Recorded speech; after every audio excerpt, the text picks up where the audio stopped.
சீமான் ஐயா அவர்கள் முன் கிங் மேக்கர் காமராஜர் ஐயாவை பற்றி பேச வந்துள்ள நான் அவரின் குட்டி தொண்டர் மேகாஸ்ரீ.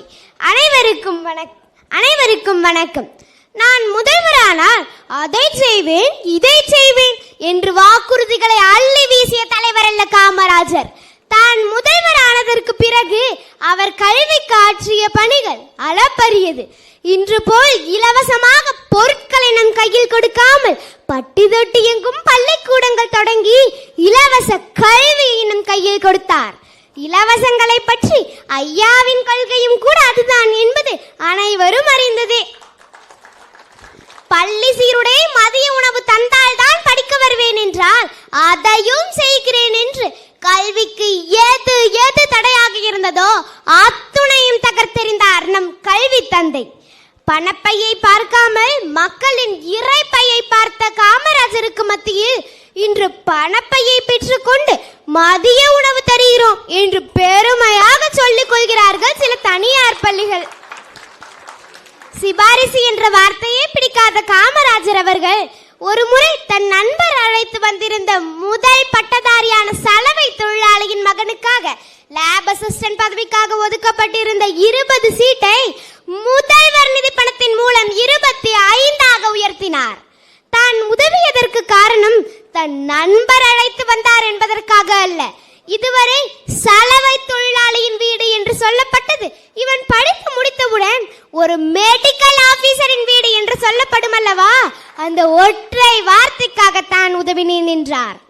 மேலும் அரசு மருத்துவக் கல்லூரியில் சேருவதற்காக முதல்வர் கோட்டாவில் ஒதுக்கப்பட்ட 10 இடங்களை விண்ணப்ப படிவத்தில் பெற்றோர் கையொப்பம் என்ற இடத்தில் எந்தெந்த பெற்றோர்கள் கை நாட்டு வைத்திருந்தார்களோ அவர்களின் பிள்ளைக்கே வழங்கி கல்வியை சேர்க்க வேண்டிய இடத்தில் சேர்த்தார். கை நாட்டுக்காக வேலை கொடுத்த காமராஜர் காலம் போய் இன்று சிபாரிசு என்ற பெயரில் கையூட்டுகள் நடந்து கொண்டிருக்கிறது என்று சொல்கிறார்கள். அதை ஒழிக்கவே ஓயாமல் போராடி கொண்டிருக்கிறார் நம் சீமான் ஐயா அவர்கள். நாட்டில் விவசாயத்தை பெருக்குவதற்காக பல நீர்த்தேக்க திட்டங்களை கொண்டு வந்து 12 முக்கிய அணைகளை கட்டி நாட்டில் நிலவளத்தையும் நீர்வளத்தையும் பெருக்கிறார் நம் காமராஜர் அவர்கள். அதுபோல 4G 5G என்று எந்த ஜி வந்தாலும் கஞ்சி ஊத்துபவன் தான் கடவுள் என்று எண்ணி விவசாயிகளுக்காக தொடர்ந்து குரல் கொடுத்து தன் சின்னத்தையே விவசாய சின்னமாக கொண்டிருக்கிறார் நம் ஐயா என்பது பெருமைக்குரியது. கிராமங்கள் தோறும் மின்சார இணைப்பு கொடுத்து அதில் இந்தியாவிலேயே தமிழகத்தை முதன்மையிடம் பெற செய்தார் காமராஜர் ஐயா. ஆனால் இன்று மின்சாரத்திற்காகவே போராட்டம் நடந்து கொண்டிருக்கிறது. 1 ரூபாய் திருநீர் பொட்டலத்திற்கே உபயம் என்று தனது பெயர் எழுதுவோருக்கு மத்தியில் இத்துணை நலத்திட்டங்களை செய்துவிட்டு தன்னை பற்றி யாரும் புகழ் பாடக்கூடாது, பெருமையும் பேசக்கூடாது என்று சொன்ன தன்னலமற்ற தலைவரும் இந்நாட்டில் தான் வாழ்ந்தாரா என்ற ஜென் ஆல்பா குழந்தையான எனக்கு வியப்பாக இருக்கிறது. இப்பொழுது கூட நம் கல்லூரியின் நுழைவாயிலில் காமராஜர் என்னை அன்புடன் வரவேற்றார். விதைத்தவன் உறங்கலாம், ஆனால் விதைகள் உறங்குவதில்லை. காமராஜர் விதைத்த விதை இன்று விருட்சமாக வளர்ந்து நிற்கிறது நம் ஐயாவின் உருவில். இன்றைய மாணவர்கள் நாளைய தலைவர்கள்.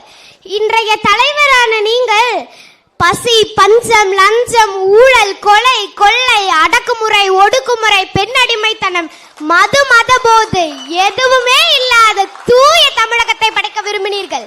நாளைய தலைவராக போகும் நாங்களும் அதைத்தான் விரும்புகிறோம்.